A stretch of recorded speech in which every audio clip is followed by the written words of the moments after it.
What if I told you that you could start a real business for less than what you'd spend on a nice dinner out? Seriously. Today we're going to talk about a really powerful idea called the 1,000 Rule. It completely flips the script on how we think about startup costs. Let's get into it. So, let's be honest for a second. What's the number one thing that's holding you back? You've probably got an idea, right? Maybe you've been kicking it around for years, but there's always that one roadblock.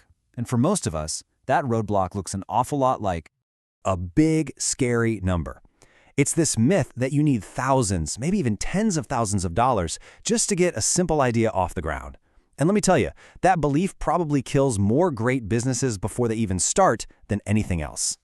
Well, we're here today to completely bust that myth. To smash it to pieces, actually, because there is a different way, a faster way, and a much, much cheaper way to get started. See, it all starts by just reframing the problem. The real barrier isn't what's in your bank account, it's the mindset that tells you that you have to go big or go home right from day one. It's time to flip that script. And this is exactly how we're going to do it. It's called the $1,000 rule, and it's so simple. Your goal is not to spend a bunch of money to get started. Nope.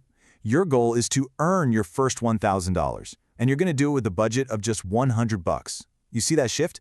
It's not about spending, it's about earning. That simple little change in focus, it's a total game changer. So why does this actually work? Well, because it forces you to prove your idea as a good one right away. Instead of spending months, building something in the dark that nobody might even want, you are laser focused on one thing, making your first sale. This proves that people will actually pay for what you have, and that builds the momentum you need to keep on going. Okay, so the theory is great and all, but let's get really practical. How can you actually do this? We're about to walk through 5 different kinds of businesses that you could genuinely start this weekend with that tiny budget. All right, so here's our game plan. We're going to start with things like digital products and consulting. Then we'll move into more hands-on stuff like local services, creative goods, and even some skill-based gigs you can start online. As we go through these, just think about where your own skills and talents might fit in. First up, digital products. Now, this is a really powerful model because you create the product just once, and then you can sell it over and over and over again with almost no extra cost. Just think about what you already know. Could you write a quick little ebook on a topic you've totally mastered? Or maybe design a set of social media templates for a specific industry? Your $100 could just go towards a simple design tool subscription for a month, or maybe a tiny ad to find your very first customers. Okay, next up, let's talk about consulting. And hey, don't let that word scare you. Consulting is really just selling your expertise. You already have valuable skills that other people would happily pay you for, I promise. I mean, are you amazing at writing resumes? Do you understand Instagram way better than your local coffee shop does? These are all services you can sell. The startup cost here is basically zero. You're just marketing your own time and your own knowledge. All right, our next few categories we're going to group together and call hands-on hustles. This is stuff like local services, making creative goods, and skill-based gigs. All of these are a super direct path to earning cash quickly just by using your time and your talents. This could be pretty much anything, from local stuff like cleaning services or dog walking, to selling things you make, like handmade jewelry on Etsy, or even offering a specific skill online, like freelance writing. Your $100? That could go to some basic supplies, an Etsy listing fee, or maybe a little profile boost on a freelance website. Now, this does bring up a really key trade-off. The startup cost for these hands-on businesses is crazy low, which is absolutely perfect for the 1,000 rule.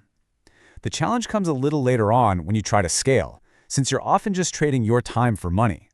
But remember, the goal right now isn't to build a giant empire. It's just to earn that first $1,000.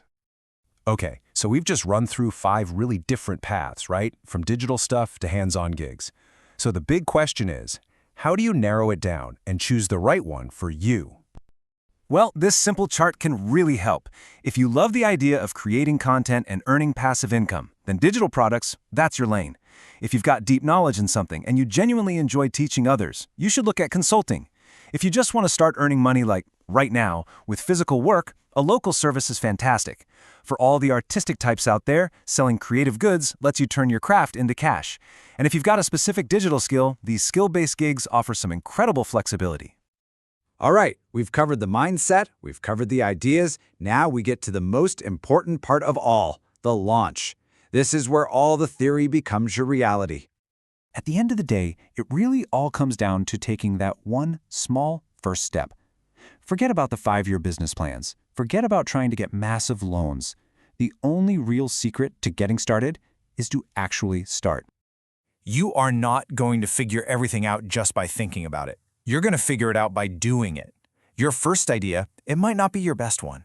But you know what? It'll teach you everything you need to know to find that best one. Action is what separates the people who dream from the people who do. So we're going to leave you with this one question. You have a weekend, you have $100, the tools are there, and the barrier to entry is lower than you think. The only thing left in the equation is you. So, what are you going to build?